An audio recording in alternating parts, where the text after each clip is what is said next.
Welcome back to another edition of the Saturday to Sunday Football Podcast. I am Paul Perdichizzi, and thank you for joining me. As always, Week 11 of the college football season is concluded. Week 10 of the NFL season finished up last night. Here at Saturday to Sunday, we continue to cover all things wire to wire from the Saturday to the Sunday game. As always, we are going to jump right into it with the 2026 NFL Draft Report for Week 11 of the college football season. Also, want to discuss a little bit the great Dane Bruglar of The Athletic dropped his most recent top 50 big board for the 2026 NFL Draft.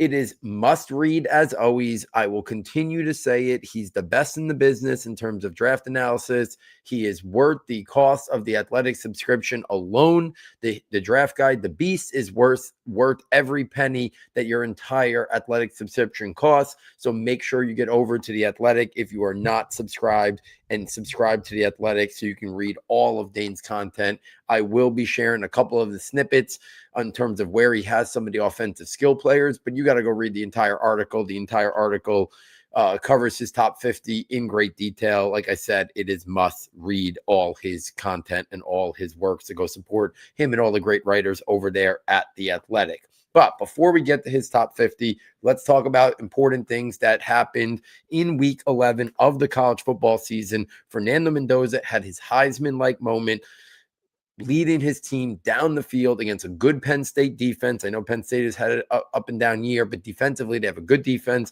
Mendoza leads them down the field, scores a touchdown with seconds left to go in the game.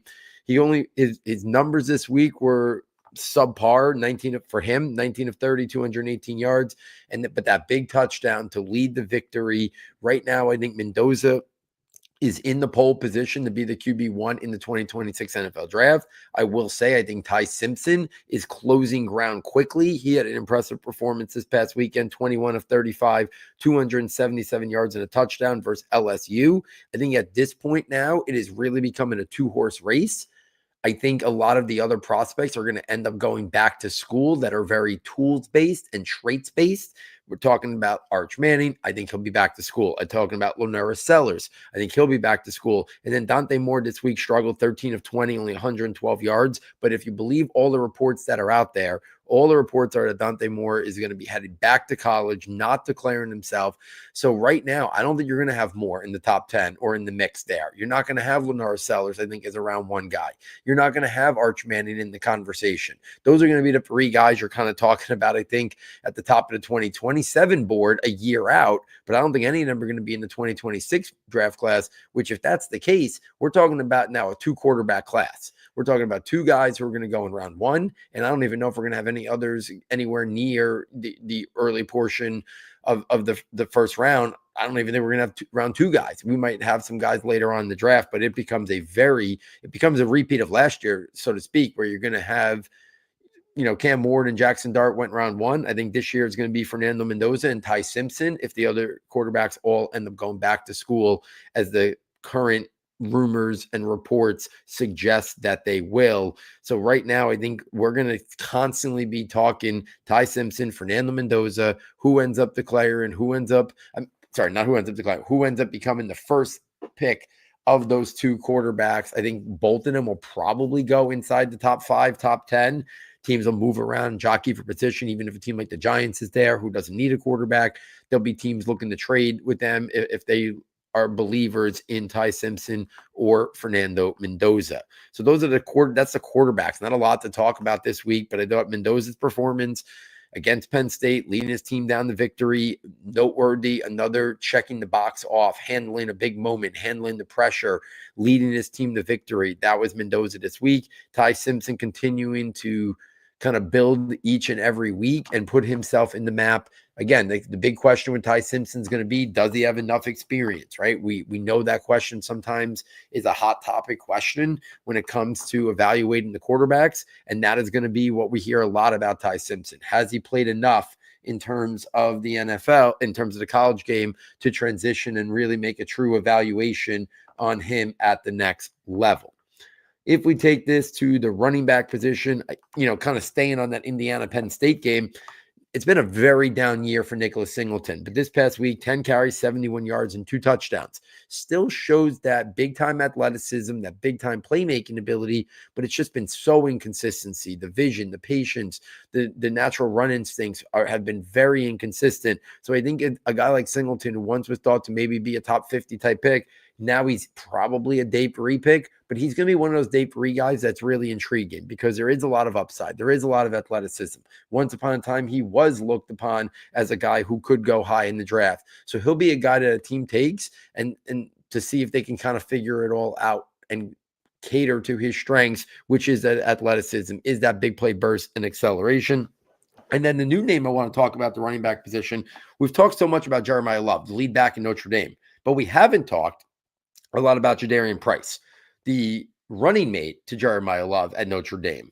5'11", 210 pounds on the season. He's got 568 yards and 9 touchdowns, but there's a lot of people that think Jadarian Price could be the RB2 in this class. We have talked at length at how weak of a running back class it is, that I truly believe there's a scenario where it could be Jeremiah Love in the top 10, top 15, and then we don't see another back until like late 3rd round. And I don't even think it's inconceivable that we wouldn't see one until the start of day 3.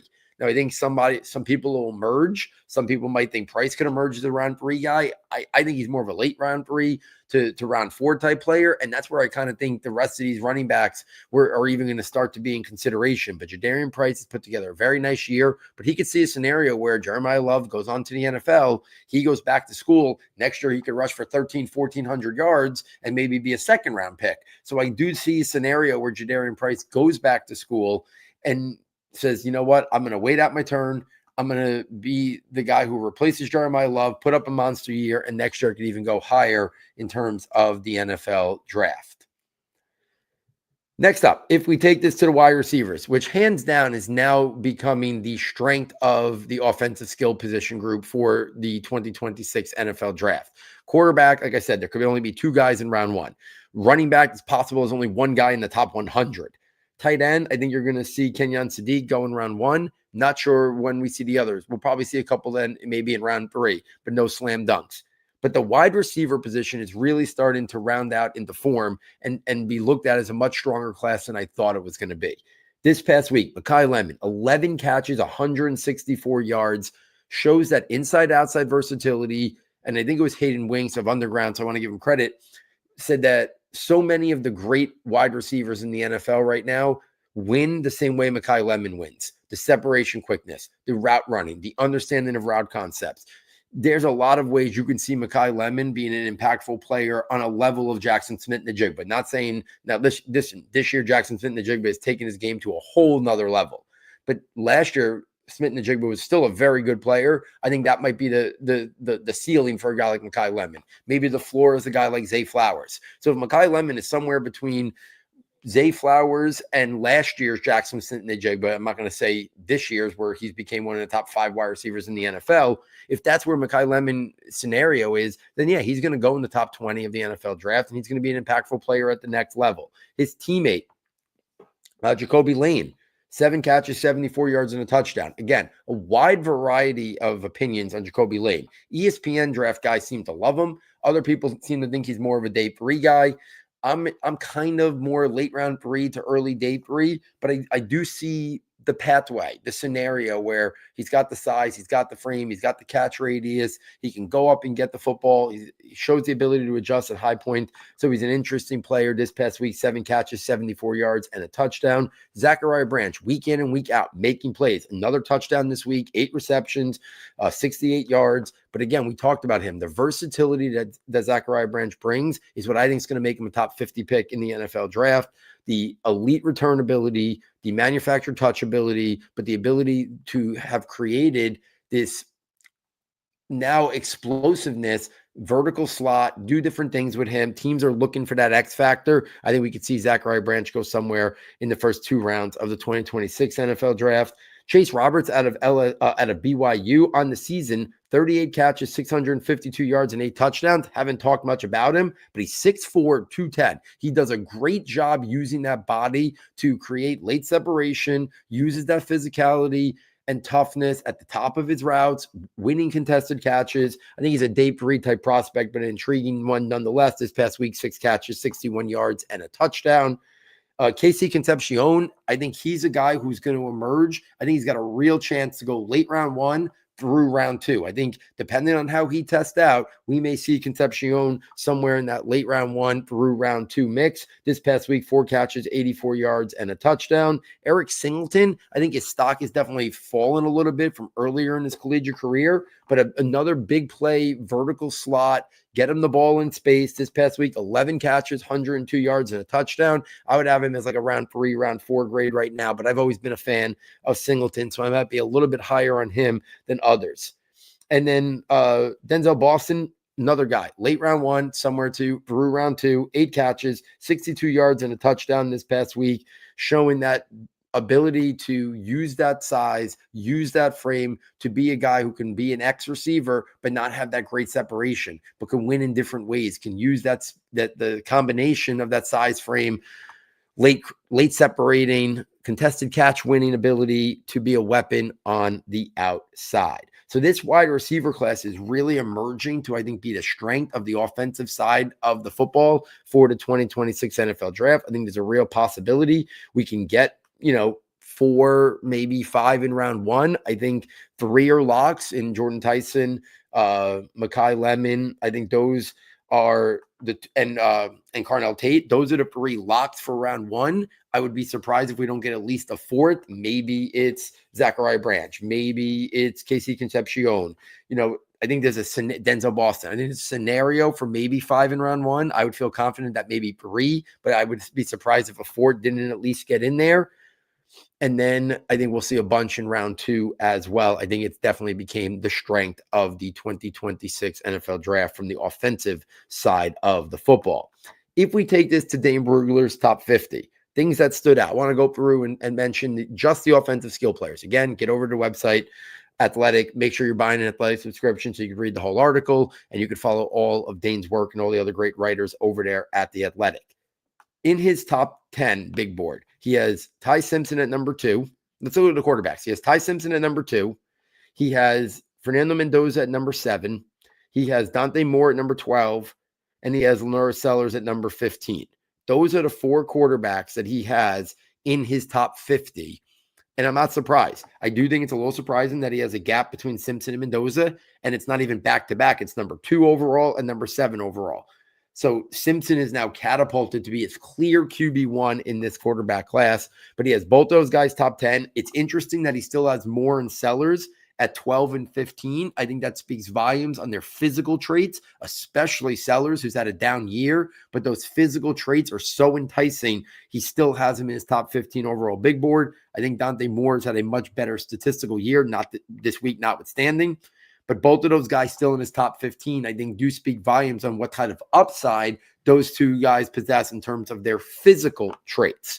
Running back, he has Jeremiah Love at 5th overall. That kind of raised, while I think he's a special prospect, I didn't know if we were potentially going to, it's like a Bijan Robinson, a Saquon Barkley, an Ashton Genty. I think it's now possible with this draft class that Jeremiah Love maybe has pushed his way to maybe be in that mix where we saw Genty, where we saw Bijan. I don't think he's going Saquon early, but could I see a path where he goes where Genty went or Bijan went or Jahmyr Gibbs? Yeah, I think that's where Jeremiah Love ceiling could go. The only other running back he has in his top 50 is Jeremiah Love's teammate, who I mentioned before, Jadarian Price. Now, he has him all the way up at 39. That's a little rich for me right now. I'd be more of like that mid-round 3, like 75 to 100.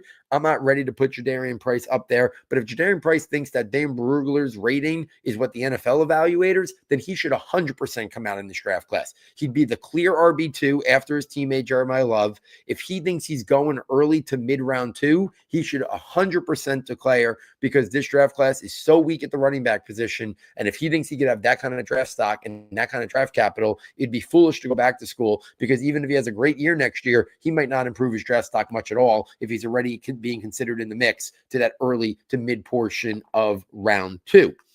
Only one tight end in his top 50, and that is Kenyon Sadiq. What did stand out to me was just how high he had Kenyon Sadiq. He had him at 17th overall on his big board. So we're not talking Brock Bowers high, but we're talking pretty high. We're talking like where people had TJ Hawkinson and Evan Ingram and David Njoku. And this past year, like Loveland and Warren were a little bit higher than that on most people's big boards, but we saw Loveland go with 10. We saw Warren go with like 15. So I mean, he has Kenyon Sadiq not that far behind those guys. I do think he's a little bit below the Loveland, the Warren, the Bowers. I think he's more of like where we saw Dalton Kincaid go and Sam Laporta in that draft class. That's where I would kind of have. So I think Sadiq, for me, if I was putting together a full overall big board, I'd have him a little bit further down, maybe in that 20 to 32 range. So he has him at 17. We'll see if he sticks there, and where he goes by the end of the pre-draft process. But I did think it was pretty interesting that he had Kenyon Sadiq over some really intriguing wide receivers who I'll mention momentarily. The wide receivers on his list are plentiful. So let's start. His number one wide receiver, he has Jordan Tyson up at number 8 overall. That has the momentum has started to change a little bit. Where Jordan Tyson was looked at, I thought, as the clear wide receiver one. A lot of movement over the last couple of weeks for Carnell Tate. He has Carnell Tate as his wide receiver 2 and number 10 overall. I do think Tyson and Tate have separated themselves to be the first 2 wide receivers in this draft class, with Mekhi Lemon as the interesting third name that maybe could push his way up to the other 2. But I do think we're going to see Tyson and Tate in some order, 1, 2, come off the board, probably in the first 12 to 15 picks in the draft. And then I think Mekhi Lemon won't be too much further than after that. He does have Mekhi Lemon as his 3rd wide receiver, number 20th overall in his big board, followed by his number 4th wide receiver is Denzel Boston at number 22 overall, and his 5th wide receiver is Casey Concepcion at number 29 overall, but he has 2 more wide receivers in his top 50. He has Chris Bell out of Louisville as his 31st wide receiver, and then he has Jeremy Bernard as his wide receiver 7 at 33 overall. So he has 6 wide receivers in his top 32, 7 in his top 33. So clearly Dane thinks there's going to be at least 5, maybe 6 wide receivers going in round 1. So I do think I think 3 are locks. I think, like I said, Tyson, Tate, and Lemon are locks. I think out of the Boston, Concepcion, Bell, and Bernard, of those 4 guys, I'd be surprised if at least 2 don't sneak in the round 1. So I do think we're on a path to at least have 5 wide receivers go in round 1.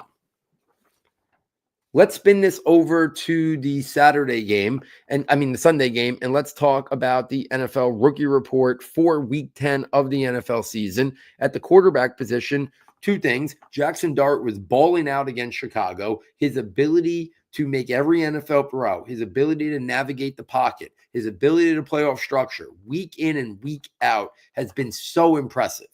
Now, what hasn't been that impressive is how much of a punishment he was taking, and it finally caught up to him this week. He was concussed. He had like 70 yards rushing, 2 touchdowns. I mean, the moves that the stuff that he does in the open field, I don't think anybody realized he was that athletic, and the rushing ability and the vision he had was remarkable. But it did catch up to him, hit his head on the turf. It was on a run. Wasn't a brutal hit or anything, but he got hit, went down to the ground, helmet banged off the field. Had to leave the game due to concussion. We'll see if he's available next week. But the bigger news surrounding Jackson Dart is the Giants did fire Brian Dable. It should have been him and Joe Schoen, but right now Joe Schoen continues to keep his job, and rumors are he's going to get to pick the new coach. I think it's a massive decision upcoming for the Giants. It impacts his real-life value, impacts his dynasty value, his fantasy value. They cannot get wrong the hiring of either the offensive coordinator if they bring in a defensive-minded head coach, or the head coach as an offensive mind. They have to make sure someone to keep the Jackson Dart development going, because that will be the end all for the Giants' success moving forward. Tyler Shuck this past week, best moments of his NFL career, 19 of 27, 282 yards and 2 touchdowns, and really looked good this past week for the Saints. Again, I think he's kind of in no man's land. I think the Saints are going to be bad enough that they're probably going to get a chance to draft Simpson or Mendoza, but maybe Shuck shows them enough that if they're not in position to get one of them, they don't decide to trade up and they just run it back one more year with Shuck and use the pick, to continue to build around him and see what happens. Possible. But I still think most likely if the Saints have an opportunity to draft someone, they will. And Shuck will be a guy who was taken early round 2 and is quickly looked at as a backup caliber player.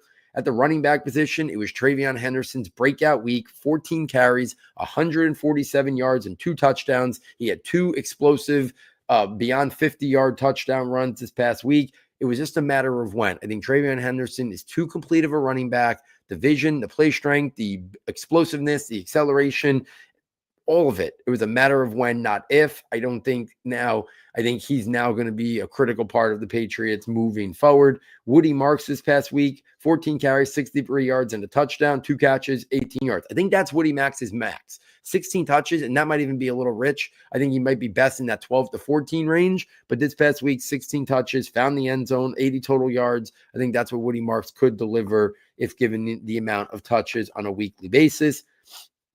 If we take this to the wide receiver position, bad news that just broke today. Travis Hunter out the year after surgery. Unfortunately, just as he was starting to emerge and Jacksonville had big plans for him, this happened. So hopefully he is back fully healthy and ready to go. You do wonder after a season-ending injury how they kind of look at it in terms of Travis Hunter, the two-way player. Is that still going to be in the works? Does this season-ending injury impact their thoughts on him next year in terms of how much they want to put on his plate? I think that's something to monitor closely.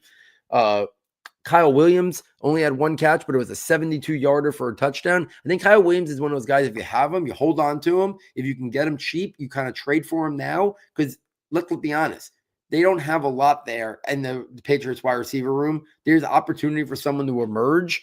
I think they're going to still continue to try to bring more in, but Drake May is an elevator of talent. And if Kyle Williams got a real chance, who's to say Drake May can't turn him into a high-end player as Kyle Williams still continues to develop? Jaden Higgins, 5 catches, 42 yards and a touchdown. At some point, the Houston Texans just got to start giving Jaden Higgins and Jalen Noel considerable playing time alongside Nico Collins. I think those two are the guys who are going to make up that wide receiver room moving forward. Emeka Egbuka, I don't know what else more is to say. Every week, 100 yards, another touchdown. It's rinse and repeat every single week with Egbuka and how good he's looked. Luther Burden, I'm going to say, buy low. I keep saying it. Buy low, buy low, buy low. His time's coming. 3 catches, 51 yards. I think he's going to start to see a bigger role. Chicago Bears receivers had tons of drops this past week against the Giants. I think by the end of the year, we're going to start to see Burden make some big-time plays week in and week out. And I think by next year, he could be a major fantasy factor. See if you can use the down rookie year so far as a buy low opportunity. Same thing with Colston Loveland. If you can be aggressive in trying to get Colston Loveland, I would. And then Harold Fannin this past week, 4 catches, 44 yards. But the fact that David Njoku wasn't traded, I think keeps Harold Fannin's dynasty value down a little bit. And it would be a thing that I would be looking to see if I can get him now and be aggressive, because besides Kenyon Sadiq, Harold Fannin is going to be far better of a talent than anybody else coming out of the 2026 draft class at the tight end position. And let's spin this and close this out with a Dynasty Fantasy Report for this week. Really want to hone in on some guys that I would take an opportunity to kind of buy low on and just kind of, I think if you wait it out, you're going to reap the benefits by the start of next year. And then, so I'm going to start first with a name we haven't talked much about in a while, and that's Jonathan Brooks. I'm going to put Chuba Hubbard with him as well. Rico Dowdle has been the flavor of the last month, and he has been unbelievable for the Panthers. But we do got to consider a scenario where they gave Chuba Hubbard a decent contract. They drafted Jonathan Brooks in the 2nd round. They are a bad football team in need of a lot of upgrades on the roster. Rico Dowdle's going to get paid. Now, it's running back paid, so I don't know exactly what it's going to be, but Rico Dowdle is going to get paid. And someone's going to look at him off of this year and give him a decent contract. Are they going to give another running back? They already gave Chuba Hubbard a decent contract. Are they going to give Rico Dowdle at least the Chuba Hubbard contract or a little bit better than that? I don't know. They drafted Trevor Etienne last year. They still have Jonathan Brooks. See if he can come back from the 2nd torn ACL. So there's a scenario where Rico goes elsewhere, no matter how good he looks this year. And if that's the case, well, then Chuba Hubbard goes right back to being that solid RB2 that they thought he could be when they signed him to that contract extension. Or they thought he could be their starting running back, and in fantasy, he was an RB2. And then Jonathan Brooks, after taking this whole year off, would get an opportunity to maybe emerge as the second guy there with Chuba Hubbard. So I think there's Right now, Trevor Hubbard and Jonathan Brooks' value is as low as can be of recently. Most people probably think Rico Dowdle is going to be back, but if you look at the way the Panthers are built, I'm not sure they're going to give another running back a big contract for a running back, relatively speaking. So I think there's a scenario where if you can get Hubbard and or Jonathan Brooks cheap, get them on your roster now and wait to see, because they could easily both be put into fantasy viability, especially Hubbard, because Brooks is just so much unknown with the injury. But I like stashing both of those guys if you can. Next, Tyler Algier. Interesting player when it comes to Tyler Algier. But anytime he gets a chance, he produces as a solid back. He's a free agent after the year. Don't see any way that the Falcons bring him back. I think a team will sign him to a decent contract, nothing too crazy, but he will get an opportunity to be either in a half committee or a 60-40 as a lead of a committee. I truly believe that based on what we've seen from him when given an opportunity. So there's a lot of scenarios. And like I said, this is a really, really weak running back class. So there's scenarios where he can go somewhere and step right into a significant role next year. So I think right now, yeah, I know this past week he scored 2 touchdowns, so maybe you wait a week, and if he doesn't do anything next week, you try. But I do think there's a scenario where you buy Tyler Algier now, who's just a depth piece for fantasy, handcuff, emergency flex at times, depending on your situation. But he could be a clear RB2 if things break right in the offseason for him, and he will not cost you RB2 prices. Next up, Sean Tucker, really cheap buy, but I'm interested by him. We don't know what's going on with Bucky Irvin's injury. Rashad White is a better pass catcher, but Sean Tucker is the better runner. So he's an interesting guy to have on the roster here, and he won't cost you much at all. So Sean Tucker in deep dynasty leagues, I'd be intrigued to try to stash him and get him on my roster now. If we take this to some wide receiver talk, Alex Pierce, I think is on his way of getting a really big payday in the free agency. And when I'm talking about Alex Pierce, listen, we saw Darius Slayton get $13 million a year. We saw Gabe Davis a year ago get like 14, or 2 years ago get like $14 million. We saw Darnell Mooney get $13 million. These guys are getting paid. Josh Palmer just got like 11 or 12 million. Alex Pierce is going to get a contract where I think it at least puts him in that position where he's getting paid what those guys were, and he's going to get an opportunity to be a starter on a team. And we're seeing big playability. He's not going to be back, I don't think, with the Colts. They have Josh Downs, they have Michael Pittman, they have Tyler Warren. I don't think Alex Pierce is going to be back there. I think he's going to get paid too much to go back there as a third guy, and he's going to be looked at as a starter somewhere else. Now, listen, they might say he's a starter here. Josh Downs is our slot. Warren is our, so they could easily do that, and they could find ways to bring him back. But I think if he hits the open market, some team might pay him like $15 to $17 million a year in terms of what they think he could be, not what he has shown. So I think Pierce right now probably wouldn't cost you a lot in Dynasty, but I think there's a lot of upside going into the offseason and what he could be at the start of next year. Parker Washington. I know they traded for Jacoby Myers, but he's a free agent at the end of the year. I don't think there's any guarantee that he's back there next year. Parker Washington looks good. And there was a time that if he tested out better in the pre-draft in the combine, there was a lot of people that thought he could have went like round 2, round 3, and then a poor testing fell him to day 3. I always thought there was a lot of Jarvis Landry to Parker Washington's game, inside, outside versatility, good returner in college. He just finds a way to get open. And this past week, 2 touchdowns, he had a return touchdown, had a receiving touchdown. He's getting a lot of looks there. So I think there's a scenario where it could be, Travis Hunter, Brian Thomas, Parker Washington. That could be their trio next year. And we don't know what's going on with Brian Thomas. Parker Washington's been playing well all year. So I think Parker Washington is another cheap guy for Dynasty. Buy him now. Won't cost you much. I don't think the 3rd round or 4th round of rookie drafts is going to be very plentiful this year. So if you can get some of these guys for a late 3rd round rookie pick or something, I think it's a good investment because they have the upside to maybe be worth more than that down the line. At the tight end position, Isaiah Likely and David Njoku. 2 guys that I'd buy now. Njoku's a free agent at the end of the year. I already talked about Harold Fannin before. I think Njoku's value will go up when he signs a contract somewhere to be the clear starter and not have a young, promising rookie like Fannin kind of limiting his upside. And then Isaiah Likely, I don't think Mark Andrews will be on the Ravens next year. I think Isaiah Likely is going to get every opportunity to be their starting pass catching tight end.